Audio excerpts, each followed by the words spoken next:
Okay, so do I give a countdown or what exactly?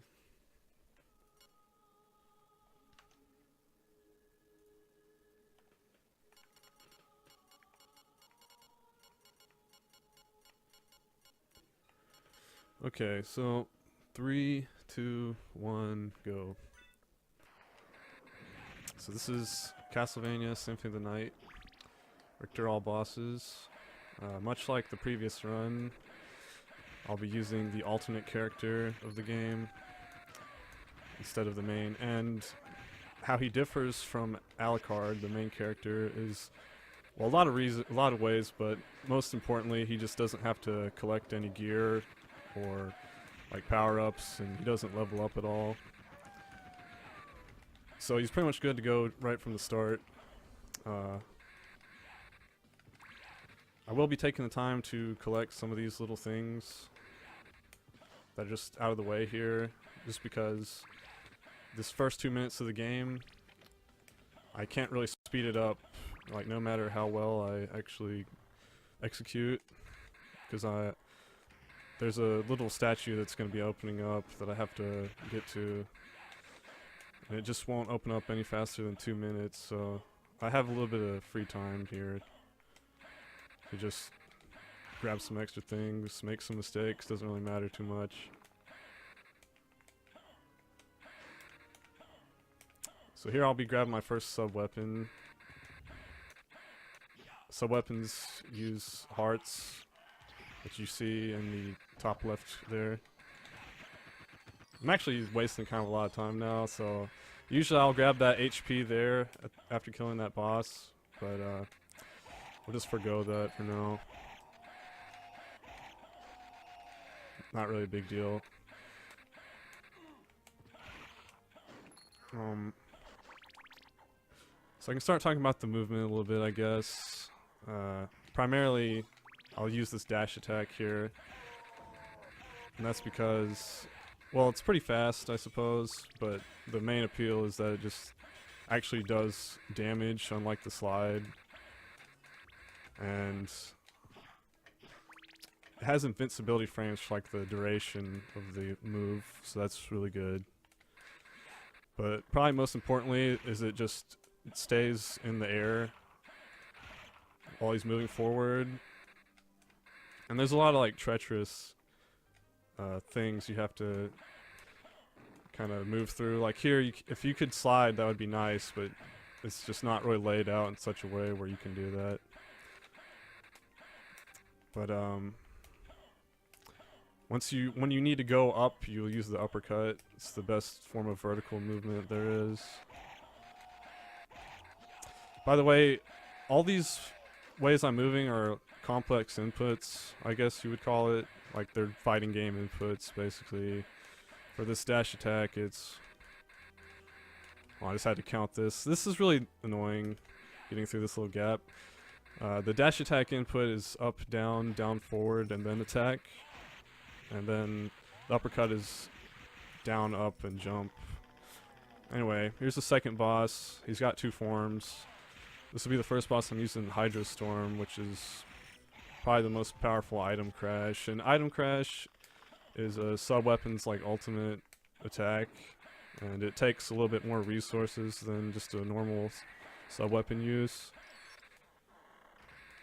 That's pretty much the main way I'll be killing bosses, just using item crashes, so I have to make sure I stock up on hearts whenever that's convenient. Like right here, I'll drop down for a second and grab this. That's plus 30 hearts right there. You can have up to a maximum of 99 hearts, so I'll try to stay close to that.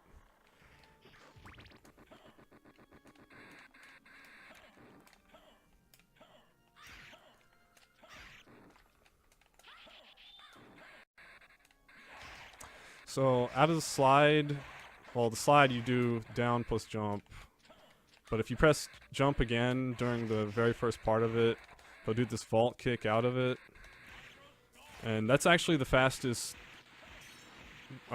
top speed of anything, is that first part of this vault kick. And it's pretty nice because well, from a slide, there'll often be like stairs or something. You can't really slide upstairs, so you'll do that right as you're approaching the stairs or something. But besides that, it actually has this hitbox. If his foot hitbox connects with any hurtbox of any enemies, or even just like candles and stuff, that'll put him in a backflip state as long as you're holding attack. And you can cancel the backflip into the dash attack, so it's kind of nice. It just makes everything flow together. I'll stop and get this HP because, you know, I don't want to die.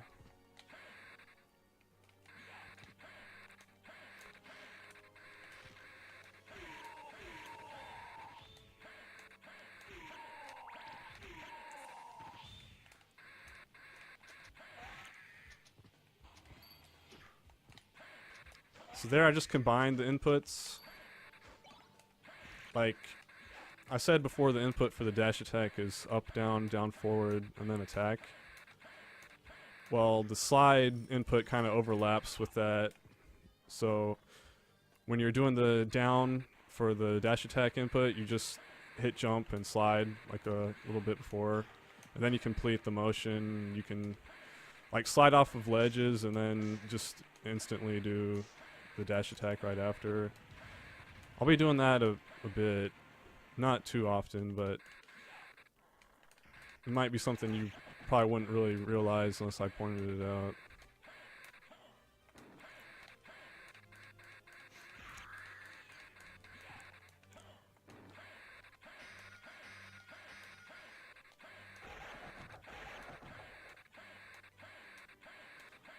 So I'm coming up on the next boss. This is the first one I'll be using the knife on. Item Crashes throws like an endless stream of daggers, basically. It's actually faster for a few bosses. This is probably one of them. But besides that, it's just more consistent for the ones that it's not faster on. And it also takes less hearts, which is, I guess, helpful. Like the Hydra Storm takes 15, the knife takes 10. Oh crap. So it's pretty easy to do a vault kick on accident out of a slide because, so you're just trying to chain the slides together like that to where you're not really wasting any frames, but as I said, the input for the vault kick is just tapping A like during the first part of the slide, so it's pretty easy just to do them on accident sometimes. Well, this is one of two bosses where I cannot use any sub-weapons, because this is just like the doppelganger of Alucard, the main character of this game, and what happens is Alucard can turn into mist, and the AI will instantly turn into mist and just dodge your sub-weapons if you try to use them. So you have to do that little AI loop there.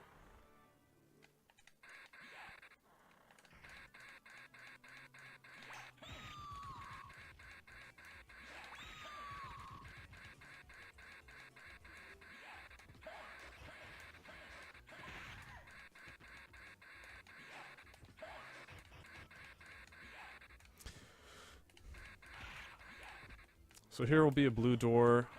Usually if you're playing with Alucard, you'll have to go to the shop and buy a relic that allows you to go through blue doors, but they just give Richter the ability to do that from the start of the game, because he cannot access the shop or anything like that. He also doesn't level up at all. Probably mentioned that, but yeah, the only thing you can actually do to make Richter any stronger is collect those life vessels, those like rainbow colored jars that refill your HP. Those just increase his max HP a little bit. I'll be picking those up whenever I get really low on health.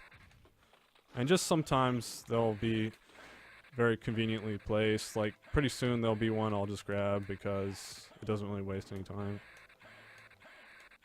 Anyway, this is like one of the only real skips. It's not much of a skip either. What happens is all these flames cause a lot of lag, or there's just too many sprites and it despawns a door that is behind that boss there. And that allows you to just go into that room as she's dying, and then when you come back out, the door then respawns, and it just pushes you downwards.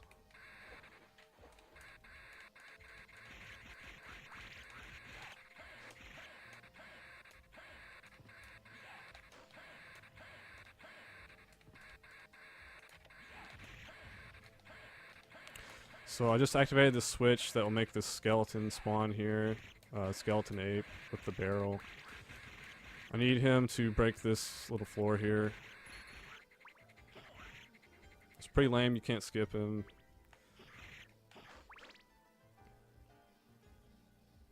But here's the life vessel that's basically free to get. Doesn't really waste any time, so it's kind of nice.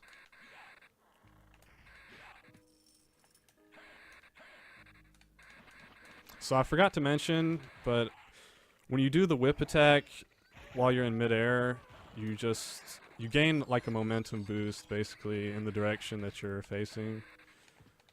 I'll be doing that a few times. This is probably a good place to see that in action.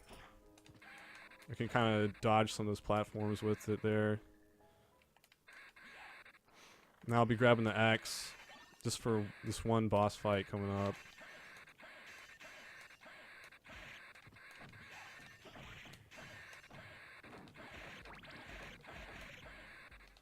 I'll grab that heart and HP on the way back.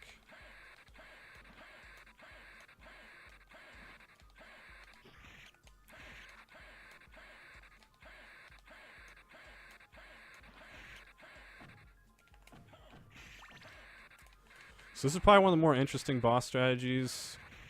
You first dash attack into his hurt box, and then you take an intentional damage boost, and you're in the proper position to then just do that axe item crash, and it just kills him very fast.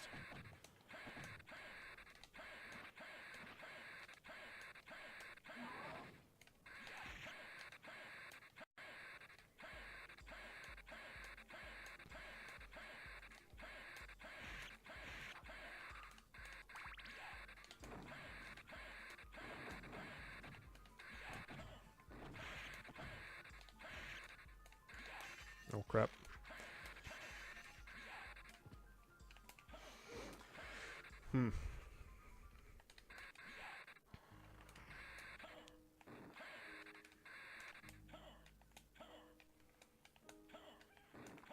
So, bit earlier in the run, well, a lot earlier actually.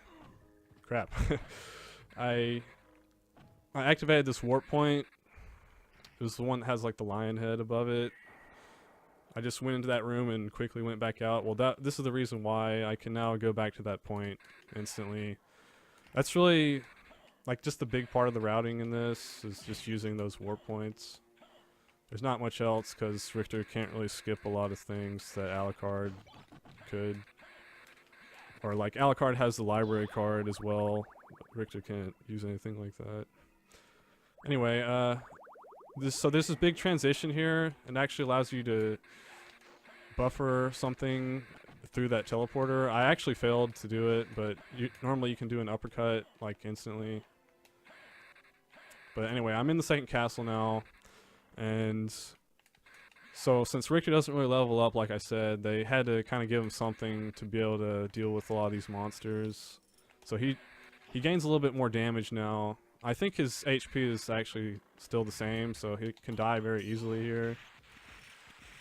For that reason, I guess I'll go ahead and pick up this life vessel here, just to be safe. I can probably still get one or two shotted by most things, but being at full health and increasing my max a little bit is always nice.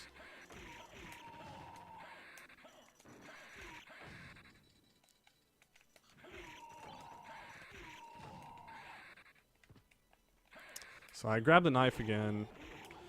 It's really important that I grab the knife there for one of the bosses to come.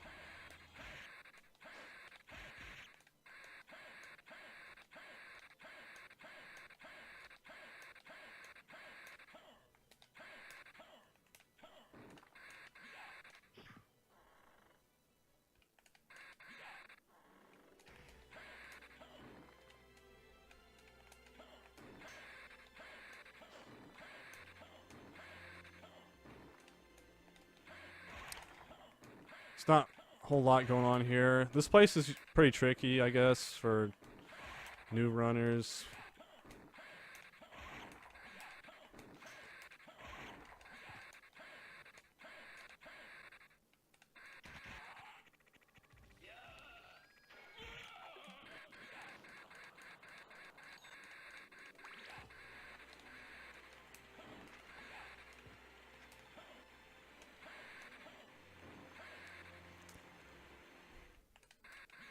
And there's a whole lot of just blade dashing or dash attacking. There's not really an official name for this attack, really.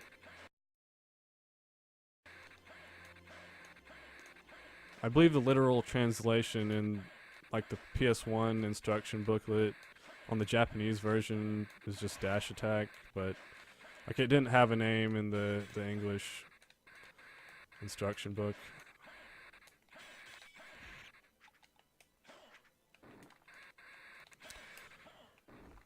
Anyway, I'm coming up on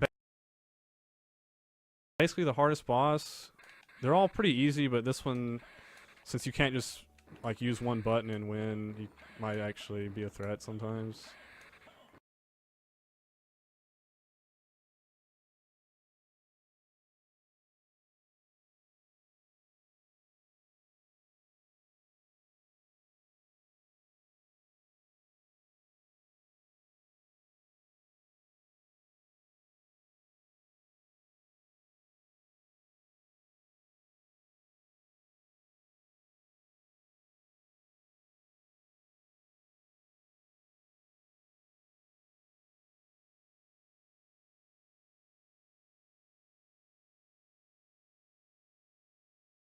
Invincibility frames somehow.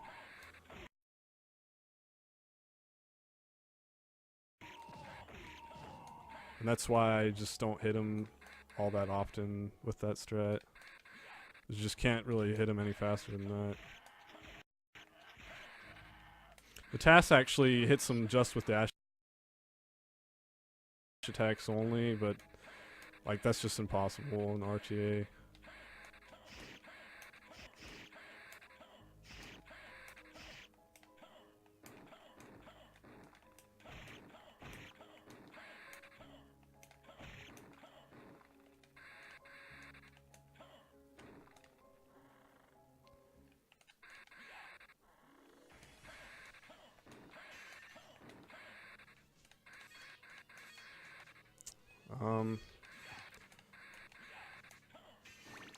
So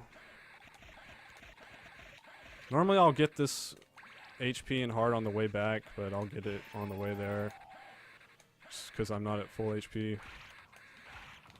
It's probably better to get it on the way there anyway. I mean, like, as far as saving time. In a really optimal run, you probably would just not ever drop down and get those. But my heart count is probably not that great anyway. If I was at like 80 hearts, I would maybe consider not getting that. Anyway, this is probably considered the hardest boss casually, but you just use this cheese strat here. And this is why I needed to get the knife so early, because this boss is basically impossible any other way. And it's really relying on luck. I actually got decent luck there because I only had to spend 3 item crashes. Typically you'll have to spend 4. It wasn't like super good fight, but yeah.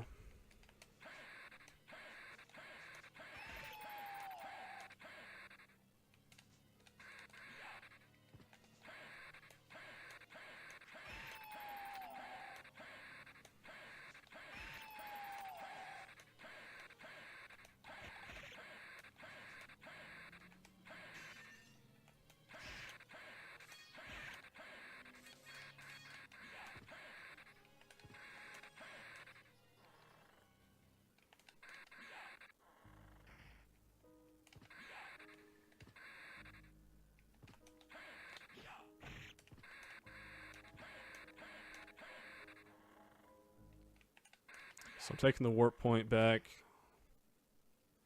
and I'll be going towards the next few bosses. There's only a few left.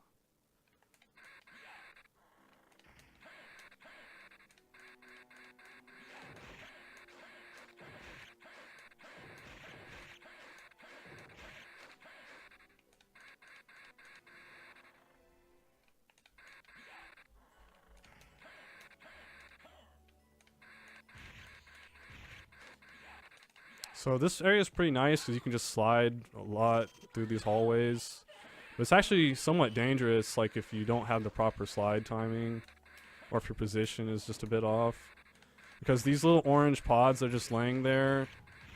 Like if you bump into them, they deal massive damage, probably like 70%, even after picking up all those HP upgrades. And 80%, it's just an instant death, like always. But yeah, I didn't have to get hit by him, fortunately.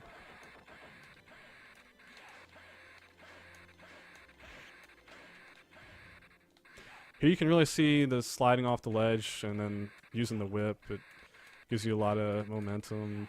That's probably the most extreme example there. So you can basically set up and kill this boss like before he ever can do anything. Well, that is if you get the quick kill. I actually didn't mention how you get quick kills with the holy water, but I've done it a few times now. Basically, when you cast Hydro Storm, if you then throw the holy water, so it's kind of randomly, it'll make the damage just like freak out and stack. It's not really at all like the maximum damage glitches, because this one is just literally RNG. I kind of messed up here.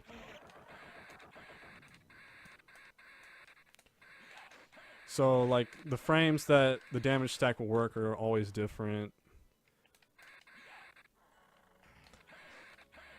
And that's the reason why you'll see the tasks like open up the map for a few frames when it's doing the boss fights, just to manipulate the luck.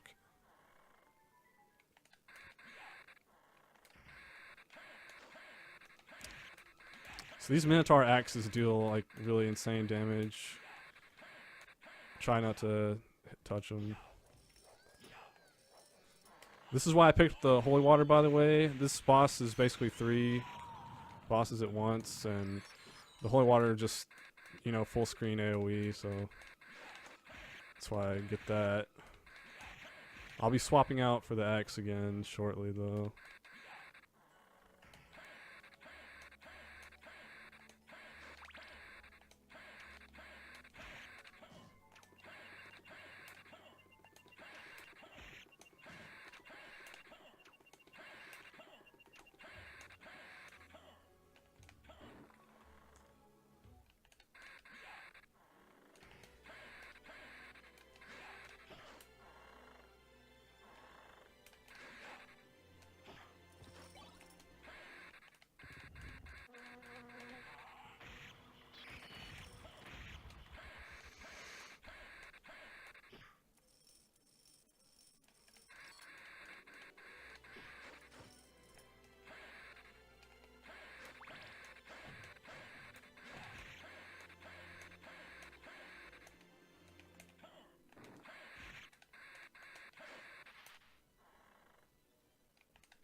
Final stretch of the game.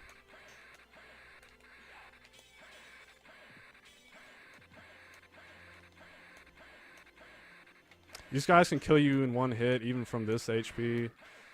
So it's actually kind of lame. It's sometimes easy to drop inputs there if you're just like nervous or something. I've probably lost a few runs like that. Anyway, so here is like the final. It's like not really a cutscene, but you're just forced to wait here for like 40 seconds, basically. So the ceiling will be opening up after 13 clock strikes or whatever. And even though the ceiling opens up, it looks like you should be able to just jump through there instantly. It's actually, you can actually still collide with just nothing, or it appears to be nothing. So that's why I slide down there, and that just gets rid of it instantly when I transition the screen. Anyway, that's the run. This run really isn't about the bosses, I guess, as you probably can see with how I killed them all super quick. It's more about just like the movement through the castle and showing off a lot more of the game compared to any percent. But yeah, thanks for having me, guys. That's it. All right, excellent.